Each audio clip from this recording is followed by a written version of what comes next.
Olá, bem-vindo ao Conexão Legislativa. Eu sou o Jeremias Gomes. Nós temos feito uma série de reportagens, de programas com a Defensoria Pública para esclarecimento público em geral. E hoje o nosso tema é prisão domiciliar.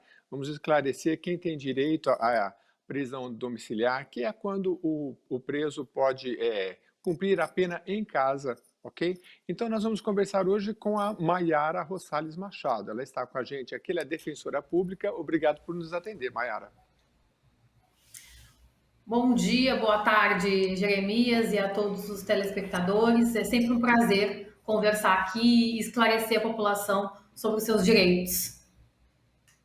Muito obrigado, a gente é que agradece. Maiara, eu gosto sempre de começar explicando, nunca é demais, o que é a Defensoria Pública e o público que ela atende, que é principalmente para esse público que a gente precisa falar, por favor. Então, a Defensoria Pública é uma instituição que presta assistência jurídica e integral gratuita à população. Existe um recorte em relação à renda, que geralmente familiar é até 3 salários mínimos, mas existem também algumas exceções a essa regra dos 3 salários mínimos, que a pessoa pode procurar a Defensoria Pública e se informar se é possível ela receber o atendimento. Então, é uma instituição que o Estado patrocina para que as pessoas que não possuem condições financeiras de contratar um advogado possam ter acesso à justiça.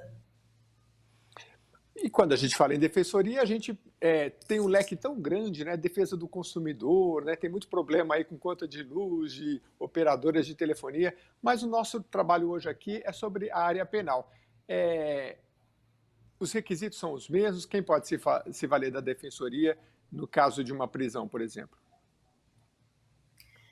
Jeremias, muito importante esclarecer, porque na esfera penal, né, quando uma pessoa responde a um processo criminal, existe uma diferença.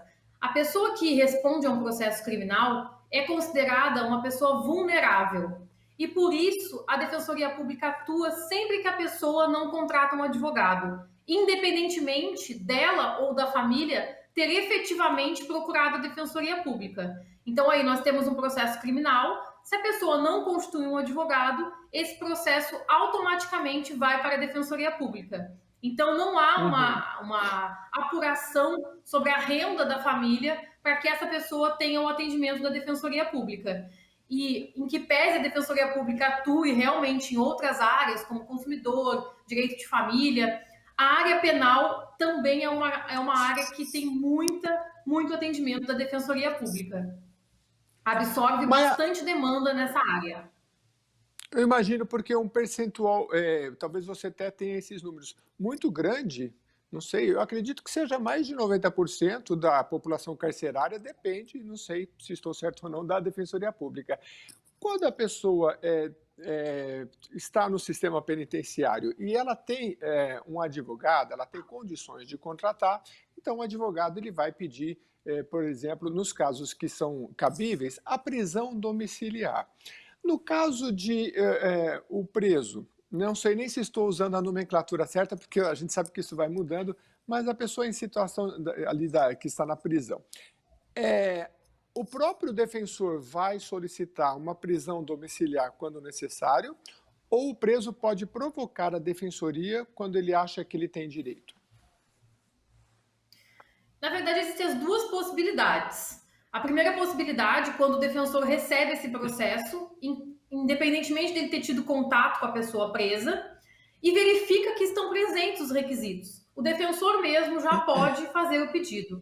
E a outra possibilidade é o preso, a pessoa presa, que sabe que tem o seu direito e que ainda não recebeu esse benefício, porque está, então, no presídio, então ela sabe que ela ainda não recebeu essa possibilidade do cumprimento da pena na sua residência, então ela pode encaminhar uma carta. O Núcleo de Situação Carcerária da Defensoria Pública recebe muitas cartas de pessoas que entendem que possuem um ou outro direito.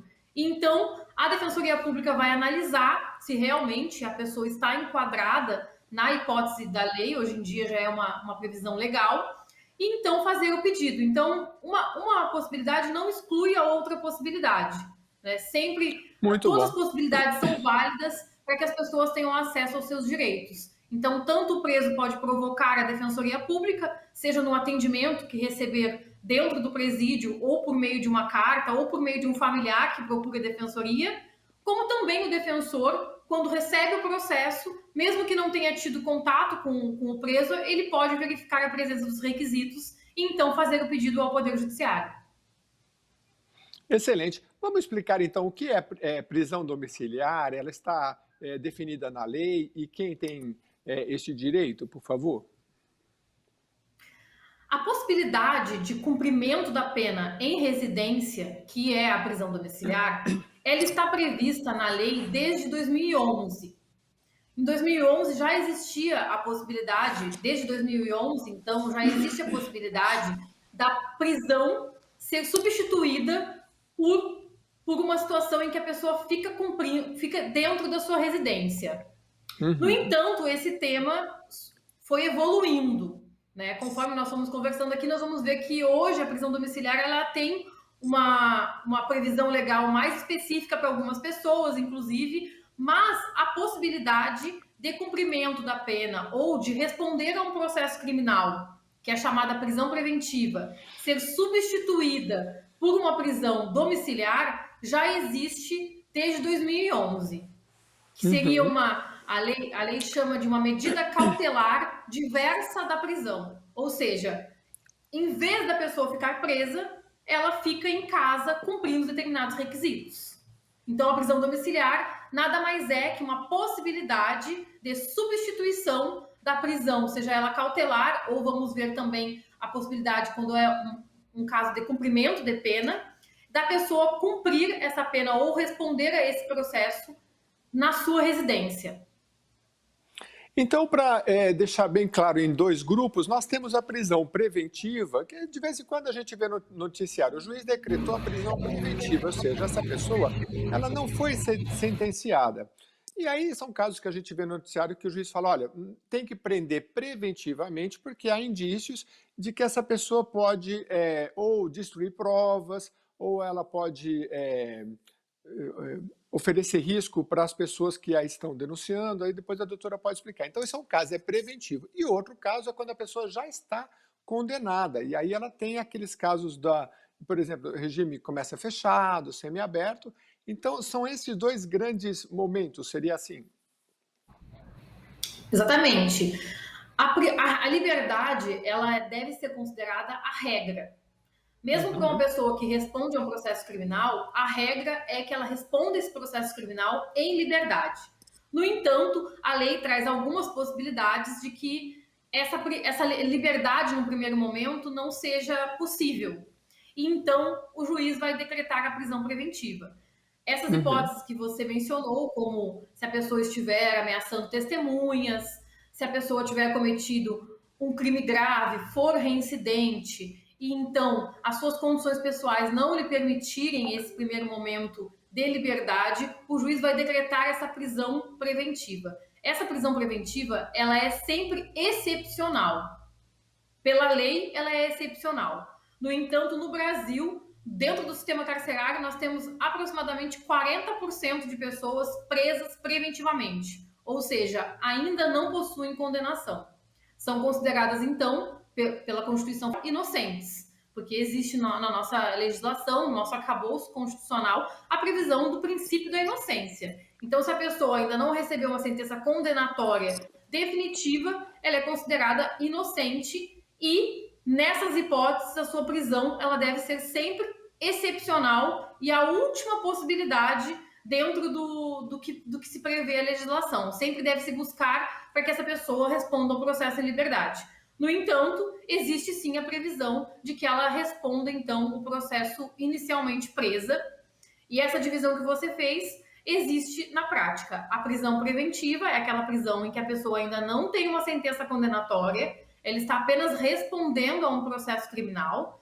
E existe o segundo momento em que a pessoa está na fase de cumprimento de uma pena. Esse cumprimento da pena vai se dar quando pode ser um cumprimento provisório, quando, apesar de ter sido condenada, essa condenação ainda tem a possibilidade de recurso, então é um cumprimento provisório da pena, e o cumprimento definitivo da pena acontece quando a pessoa já foi condenada e já usufruiu dos seus recursos e agora, então, essa condenação se tornou definitiva. Então, ele está em Uhum. cumprimento definitivo da pena. E os casos de cumprimento definitivo, aí são muitos, né? E, por exemplo, quem começa no regime fechado, depois ele pode passar por o que vocês chamam de progressão, né? Então ele pode passar para o semiaberto e depois para o aberto, e aí o aberto é que entra a prisão domiciliar. A senhora pode citar, então, esses casos, assim, dar algum exemplo da quantidade de pena e quem é que pode, de repente, já começar no aberto e semiaberto para a gente entender? Em relação à prisão domiciliar prevista na LEP, que é uma outra prisão domiciliar, só vai ser cabível para as pessoas que estão em cumprimento da pena em regime aberto. Como você Uhum, mencionou, existem 3 regimes de cumprimento de pena. O primeiro é o regime fechado, o segundo é o regime semiaberto e o terceiro é o regime aberto. A pessoa vai começar a cumprir a pena em regime aberto se a sua condenação não for superior a uma pena de 4 anos. Se a sua condenação for superior a 4 anos e não exceder 8 anos, vai poder cumprir a pena inicialmente em regime semiaberto. E se a sua condenação for de uma pena superior a 8 anos, vai começar a cumprir a sua pena, em regra, em regime fechado. Essas são regras gerais, porque se formos esmiuçar essas regras, ficaremos aqui muito tempo. Mas a regra geral para a progressão de regime é de um cumprimento de 1/6 da pena em casos de crimes chamados comuns e de 2/5 ou 3/5 em casos de crime hediondo. Também uhum. houveram alterações feitas pelo pacote anticrime, em que se recrudesceu, se aumentou a possibilidade, a necessidade de cumprimento dessa pena para que haja a progressão de regime. Correto. Mas eu acho que o nosso objetivo aqui é deixar da forma mais clara e popular possível, então acho que a gente já está conseguindo esclarecer. Então você tem a preventiva, que a senhora citou, você tem já o cumprimento, e aí é o caso da aberta, e dos 4 anos, até 4 anos tem o direito à prisão aberta, e aí a pessoa pode solicitar a prisão domiciliar. Doutora, além desses 4 anos, existem critérios, por exemplo, para mães que estão grávidas. Me parece que tem também para pessoas que são responsáveis por pessoas deficientes, enfim. O tema prisão domiciliar, ele passou a ser mais debatido especificamente quando se começou a conversar e se começou a aventar a possibilidade dessa prisão domiciliar ter como destinatário as mulheres presas e mulheres mães de crianças ou de pessoas com deficiência.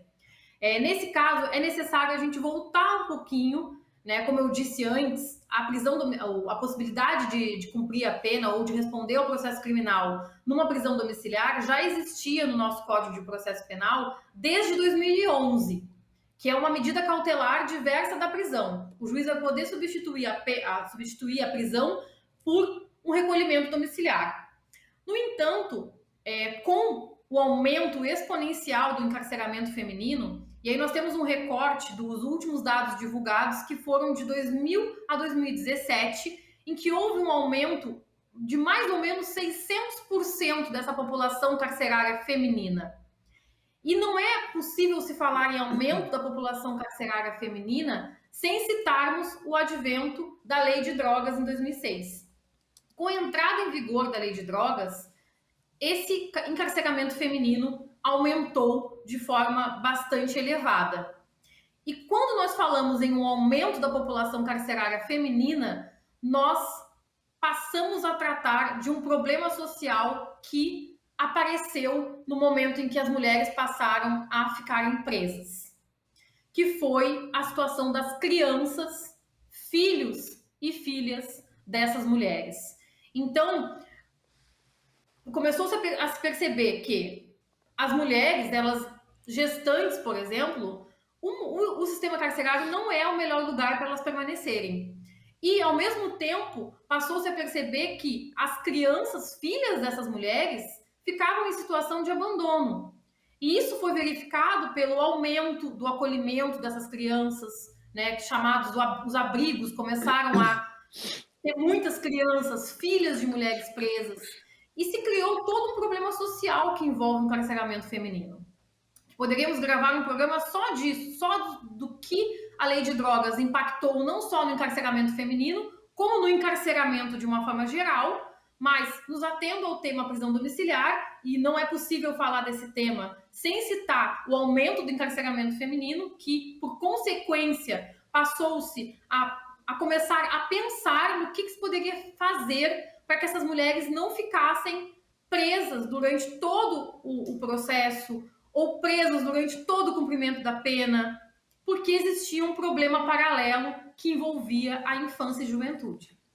E então, com essa previsão de 2011 já da possibilidade de recolhimento domiciliar, o que se pensou? A Defensoria Pública da União, juntamente com advogados do Núcleo de Direitos Humanos, primeiramente, ajuizaram um habeas corpus coletivo em 2018, e no início de 2018.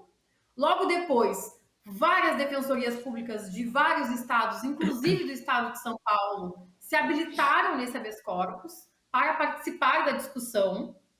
E esse habeas corpus coletivo tinha como objetivo a concessão de prisão domiciliar, que já estava prevista no Código de Processo Penal desde 2011, para todas as mulheres presas que estivessem grávidas, em estado puerperal, ou seja, tivessem tido seus filhos recentemente, e também mães de crianças, que são aquelas pessoas até 12 anos de idade incompletos, e também mães de filhos com deficiência, e então não havia um critério etário.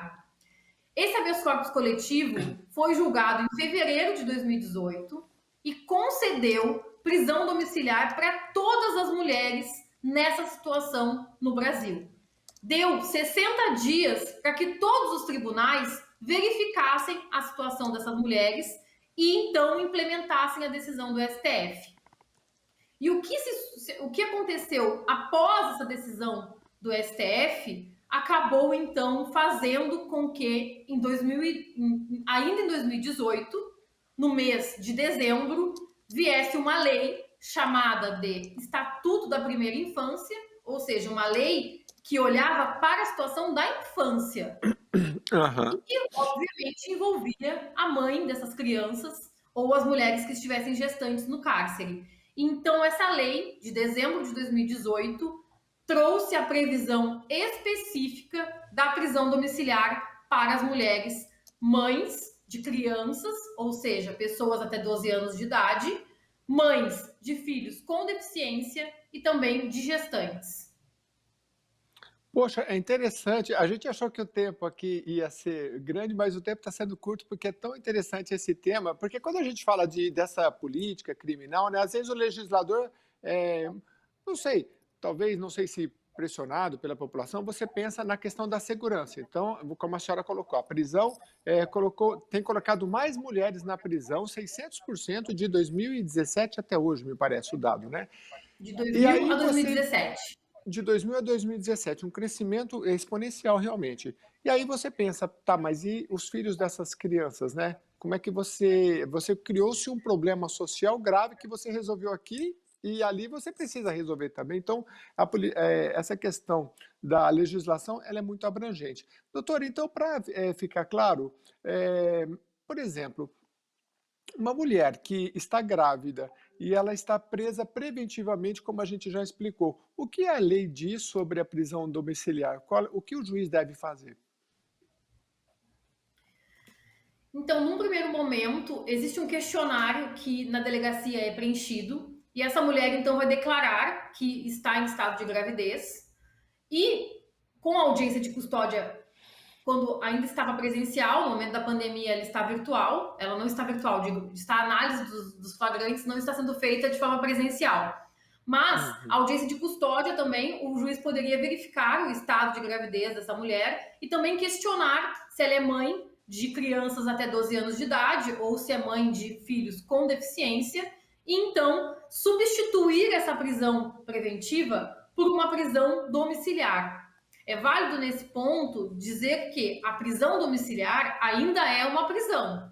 Ou seja, a mulher ela fica presa, ou seja, não pode livremente transitar, mas ao invés de ficar dentro do estabelecimento prisional, ela fica na sua residência e só pode sair da sua residência com ordem judicial. O próprio delegado, ele pode lavrar, no caso, um flagrante, que a gente acabou de falar aí da prisão preventiva, mas vamos supor, houve um flagrante, essa mulher foi conduzida à delegacia. O próprio delegado pode determinar a prisão domiciliar, uma vez que a mulher esteja grávida? No caso, o delegado não pode. O delegado deve constar nesse auto de prisão em flagrante que verificou que a mulher está grávida. Em alguns casos, isso vai ser uma situação visível, em outros casos, a declaração dela vai ser suficiente. E então, o delegado vai constar nesse auto de prisão em flagrante para que o juiz da causa tenha ciência, né, o juiz da audiência de custódia, na verdade, que vai analisar a prisão em flagrante, tenha ciência dessa situação e possa, então, conceder a prisão domiciliar. Mas deve ser uma decisão judicial. Muito bem. Aliás, doutora, a gente está falando no caso da mãe gestante. Eu queria que a senhora esclarecesse, então, a gestação pode ser em qualquer mês, se é também para uma mãe que tenha filho deficiente, me parece que também tem a questão de uma mãe com a criança de até uma certa idade, né? Exatamente, Jeremias. Para as mães gestantes, em qualquer momento da gestação. Uhum. Para mães que tenham filhos até 12 anos de idade ou filhos com deficiência e não interessa a idade nesse caso dos filhos com deficiência. Uhum. Outros casos vão ser analisados de forma específica. Essas previsões são as que possuem a lei. A mulher, no caso, não pode estar respondendo a um processo por um crime que envolva violência ou grave ameaça, e não interessa se ela já respondeu a outro processo. Ela também vai ter esse direito. E no caso do filho até 12 anos, independentemente de ter uma outra pessoa que possa ficar responsável pela criança ou não? A lei, Jeremias, não prevê nenhuma condição da mulher estar especificamente com a guarda da criança. Só o que jurisprudencialmente se criou é que se essa mulher estiver destituída do poder familiar, o que não envolve o não exercício da guarda, aí sim, nesse caso, o juiz vai poder recusar a prisão domiciliar. Mas a lei especificamente não exige, não impõe nenhuma condição dessa mulher estar cuidando exclusivamente da criança não estar com nenhum familiar. A mulher vai ter direito mesmo que essa criança tenha algum familiar que, naquele momento da prisão, possa estar com essa criança.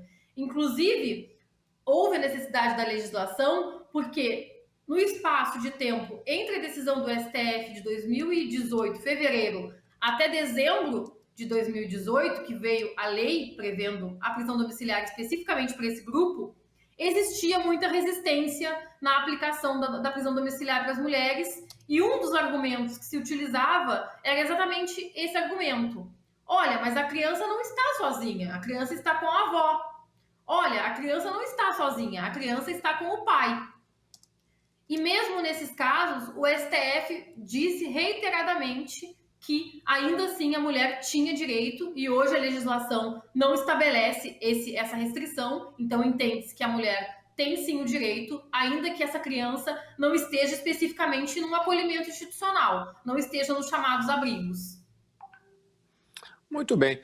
Pois é, o programa chegou ao fim, mas eu queria que você aqui, como utilidade pública, Maiara, deixasse as formas das pessoas, ou familiar, no caso de um detento que a gente está tratando aqui de prisão domiciliar, pode entrar em contato com a Defensoria, se você tiver aí de cabeça o número, o e-mail. Eu estou aqui no site, olha, por exemplo, tem dpg@defensoria.sp.def.br, DPG, né, Defensoria Pública, eu acho que é geral, @defensoria.sp.def.br.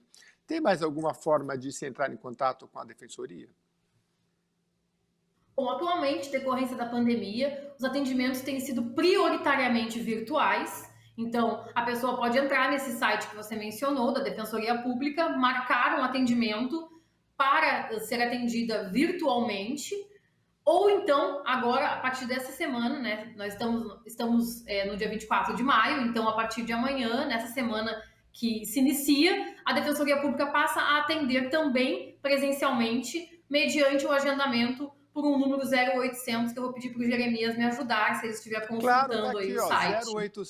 0800 773 4340. 0800 773 4340. Ou então você coloca Defensoria Pública de São Paulo no Google, você vai parar nessa página aqui, ó, defensoria.sp.df.br, tá lá esse número, tá o site, tá tudo direitinho. Maiara, queria agradecer muito e olha, já fica o convite então para a gente falar aí dessa questão do aumento do encarceramento feminino, suas consequências e como a Defensoria tem atuado.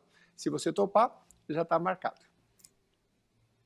Muito obrigada, Jeremias. Muito obrigada a todos e todas os espectadores do programa. Se tiverem qualquer dúvida, procurem a Defensoria Pública, porque além de prestar atendimento jurídico, nós também prestamos esse atendimento de esclarecimento à população em relação aos seus direitos. Então, não titubeiem, podem procurar a Defensoria Pública. Muito bem. E a você que nos acompanhou até agora, eu queria agradecer, além da Maiara, a Paula, que é assessora de comunicação lá da Defensoria Pública do Estado de São Paulo. A Assembleia Legislativa de São Paulo tem uma unidade da Defensoria Pública. Então, a gente quer agradecer a todos os defensores, defensor-chefe geral da Defensoria, porque essa parceria é muito importante e tem muita conexão com o trabalho que o Parlamento Paulista desenvolve. Muito obrigado pela sua companhia, obrigado pela sua audiência. Até a próxima edição.